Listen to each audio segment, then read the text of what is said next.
اللہ تعالیٰ کا یہ انعام ہے کہ اس نے ایک مرتبہ پھر ہماری زندگی میں رمضان المبارک کا مبارک مہینہ عطا فرمایا ہے۔ بہت سے ہمارے بڑے یا عزیز قریب یا جان پہچان والے پچھلے سال رمضان المبارک میں باحیات تھے، لیکن آج وہ موجود نہیں ہیں، اور اس وقت جتنے لوگ موجود ہیں کچھ پتہ نہیں کہ اگلا سال انہیں رمضان ملے یا نہ ملے۔ تو اس پر ہمیں اللہ تعالیٰ کا شکر بجا لانا چاہیے کہ اس نے یہ موقع ہمیں ایک مرتبہ اور عطا فرمایا ہے۔ اس مہینے کی جو خاص عبادت ہے وہ روزہ ہے۔ اللہ تعالیٰ نے قرآن پاک میں فرمایا فَمَن شَهِدَ مِنْكُمُ الشَّهْرَ فَلْيَصُمْهُ، کہ تم میں سے جو آدمی رمضان المبارک کا مہینہ پائے اسے چاہیے کہ وہ روزہ رکھے، اور یہ روزہ اسی طرح فرض ہے جیسے نماز فرض ہے، زکوٰۃ فرض ہے، حج فرض ہے، اسی طرح روزہ بھی فرض ہے۔ اور اس روزے کے سلسلے میں نبی اکرم علیہ الصلاۃ نے ارشاد فرمایا کہ اللہ تعالیٰ فرماتے ہیں کہ ہر عمل جو آدمی کرتا ہے اس کا بدلہ 10 گنے سے 700 گنے تک دیا جاتا ہے، لیکن روزہ اس سے مستثنیٰ ہے۔ فَإِنَّهُ لِي وَأَنَا أَجْزِي بِهِ، کیونکہ روزے دار میرے لیے روزہ رکھتا ہے، میں اپنی شان عالی کے مطابق اس کو بدلہ عطا کرتا ہوں۔ لہذا 700 گنے تک کی تحدید نہیں ہے، بلکہ اور ہزاروں گنا بڑھ کر اللہ تعالیٰ اس کا اجر و ثواب عطا فرمائیں گے۔ پیغمبر علیہ السلام نے فرمایا کہ للصائم فرحتان، فرحۃ عند فطرہ وفرحۃ عند لقاء ربہ، کہ روزے دار کو اللہ تعالیٰ 2 خوشیاں نصیب فرماتے ہیں۔ ایک خوشی تو جب ہوتی ہے جب وہ افطار کرتا ہے، صبح سے لے کے شام تک روزے سے رہا، اب جب افطار کا وقت آتا ہے اور سامنے افطاری کی چیزیں رکھی ہوئی رہتی ہیں تو طبیعت میں ایک خاص فرحت محسوس ہوتی ہے کہ جی اللہ نے توفیق دی اور روزہ پورا ہوا۔ اسے ہر روزہ دار محسوس کر سکتا ہے۔ اور فرمایا فرحۃ عند لقاء ربہ، یہ تو فرحت ہے ہی، لیکن جب رب العالمین کے دربار میں پہنچے گا یہ روزہ دار اور اسے اجر و ثواب سے نوازا جائے گا تو اور خوش ہو جائے گا، وہ عجیب خوشی اللہ تعالیٰ عطا فرمائیں گے۔ اسی طرح پیغمبر علیہ السلام نے یہ بھی فرمایا کہ جس آدمی کو روزے کی عبادت سے خاص دلچسپی رہی ہوگی، ایسے لوگوں کے لیے جنت کا ایک VIP گیٹ ہوگا اسپیشل، اس کا نام ہوگا باب الریان، جس میں روزے دار لوگ داخل ہوں گے جن کو روزے کی عبادت سے خاص دلچسپی رہی۔ یہ روزہ دراصل ہماری تربیت کے لیے ہے کہ جب اللہ تعالیٰ کا حکم ہو جائے تو کھانا پینا اور دیگر خواہشات سے رک جاؤ آرڈر ہوتے ہی، اور جب حکم ہو جائے کہ اب تم کھا پی لو تو کھانا شروع کرو۔ یہاں کوئی پولیس والا نہیں کھڑا ہوا ہے کہ خبردار اب نہیں کھانا، بلکہ یہ بندہ خود ہی رک رہا ہے۔ اور کیوں رک رہا ہے کہ اب اللہ تعالیٰ نے حکم دے دیا کہ بس اب رک جاؤ، اب سحری کا وقت ختم ہو گیا، اب کوئی کہے نہ کہے یہ بندہ خود ہی رک رہا ہے۔ اور جب افطار کا وقت آ گیا تو اب حکم ہو رہا ہے کہ اب کھا پی لو، اب خود ہی کھا پی رہے ہیں۔ حکم خداوندی کی تعمیل ہے، اس کی مشق کرائی جا رہی ہے، اور مشق اس طرح ہے کہ ہم نے حلال کمائی کے ذریعے سے کھانا تیار کیا ہے، حلال ہے، کوئی اس میں حرام مال شامل نہیں ہے، کسی کا زبردستی کا لیا ہوا نہیں ہے، غصب نہیں ہے، چوری نہیں ہے، فلاں نہیں ہے۔ مگر جب روزہ رکھ لیا تو اسے بھی کھا نہیں سکتے، حلال مال کو بھی نہیں کھا سکتے، حرام تو حرام ہے ہی، اب یہ حلال بھی نہیں کھایا جائے گا، کیونکہ اب حکم خداوندی یہی ہے۔ اسی طرح بیوی منکوحہ حلال ہے، لیکن روزے کی حالت میں اس کے پاس نہیں جائے گا آدمی، حکم خداوندی کی تعمیل کرنا ہے۔ اسی طرح روزے کی حالت میں ہر طرح کے گناہ سے بچے۔ گناہ سے تو ہر حالت میں بچنا چاہیے، روزہ ہو یا نہ ہو، لیکن روزے میں بدرجہ اولا بچنا ہے۔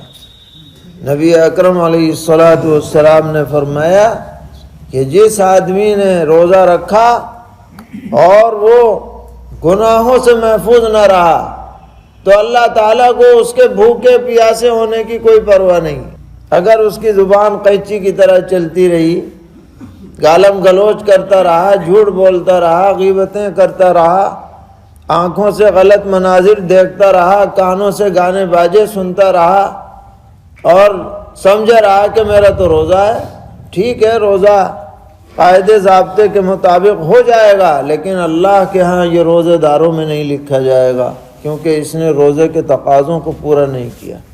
اس لیے ہمیں روزہ رکھنا ہے کامل درجے کا، جس میں کسی طرح کے گناہ کا شائبہ بھی نہ ہو۔ روزہ صرف کھانے پینے سے ہی رکنے کا نام نہیں ہے، بلکہ آنکھوں کا بھی روزہ ہے، کانوں کا بھی روزہ ہے، زبان سے بولنے کا بھی روزہ ہے۔ کہ روزے کی حالت میں آدمی ان تمام اعضاء کو ہر طرح کی نافرمانی سے بچا کر کے رکھے۔ اس کی مشق ہوگی، پورے مہینے مشق ہوگی، تو اس سے ایک عادت بنے گی، اس سے ایک خوف خدا دل میں پیدا ہوگا، اس سے تقوی کی کیفیت پیدا ہوگی، اور اس کا اثر پھر بقیہ 11 مہینے تک بھی باقی رہے گا، اور 11 مہینے بھی رہے گا، پھر پوری زندگی بھی رہے گا۔ اسی لیے اللہ تعالیٰ نے فرمایا یا ایھا الذین آمنوا کتب علیکم الصیام، اے ایمان والو تم پر روزہ فرض کیا گیا، کما کتب علی الذین من قبلکم، جیسے تم سے پہلی امتوں پر فرض ہوا، لعلکم تتقون، تاکہ تم متقی پرہیزگار بن جاؤ۔ اس کی تربیت روزے کے ذریعے سے کرائی جا رہی ہے۔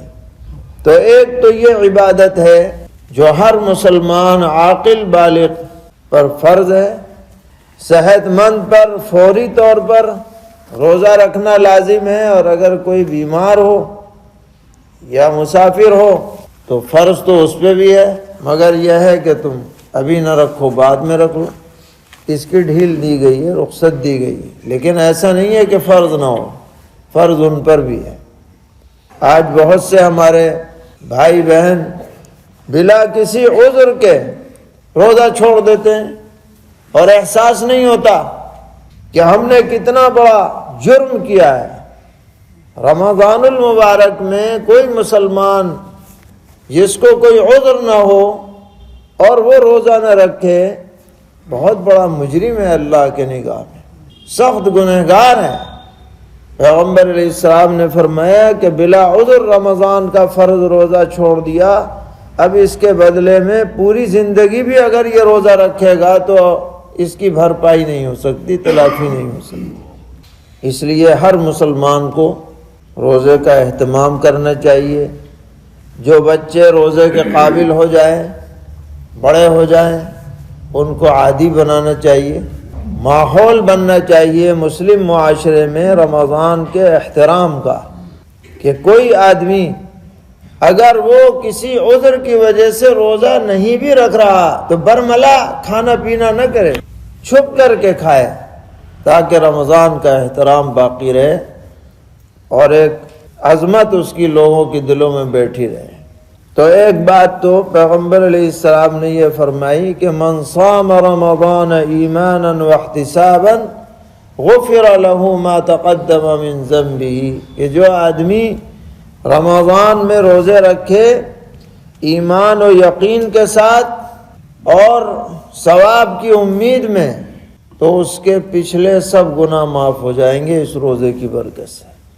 دوسری بات آپ نے فرمائی کہ وَمَنْ قَامَ رَمَضَانَ إِيمَانًا وَاحْتِسَابًا غُفِرَ لَهُ مَا تَقَدَّمَ مِنْ ذَنْبِهِ، جو آدمی رمضان کی راتوں کو عبادت میں گزارے، قام رمضان کا مطلب یہ ہے ایمان اور ثواب کی نیت سے، اس کے لیے بھی یہ بشارت ہے کہ سارے پچھلے گناہ معاف ہو جائیں گے۔ اب اگر آدمی الگ الگ عبادت میں گزارتا تو بہت ممکن تھا کہ سستی طاری ہو جائے، اکتاہٹ ہو جائے، بات چیت میں لگ جائے اور کوئی بات پیش آ جائے۔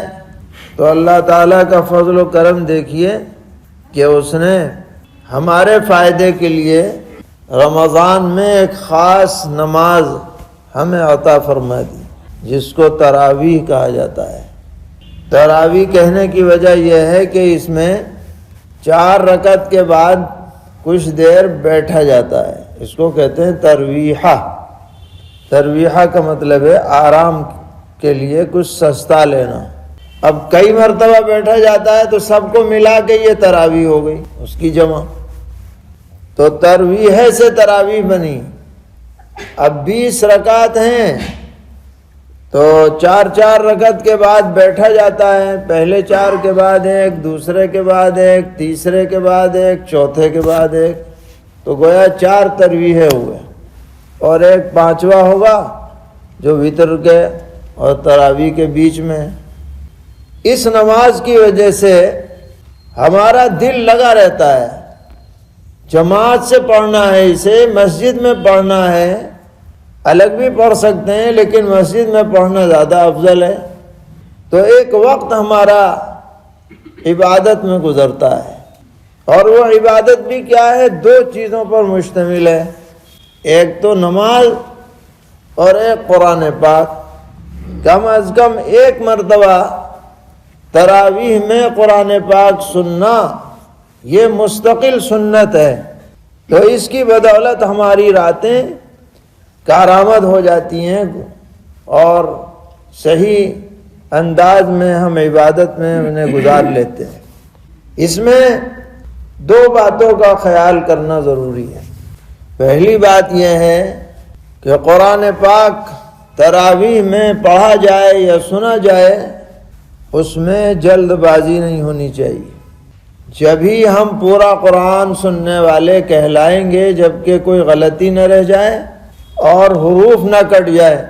اگر سپر فاسٹ پڑھا جائے جس سے غلطیاں بھی رہ جائیں، آیتیں بھی چھٹ جائیں، حروف کٹ جائیں، تو ہم ویسے تو خوش ہو جائیں گے کہ جی پورا سن لیا، لیکن وہ پورا نہیں ہوگا، وہ تو ناقص ہو گیا کیونکہ بچا ہوا رہ گیا۔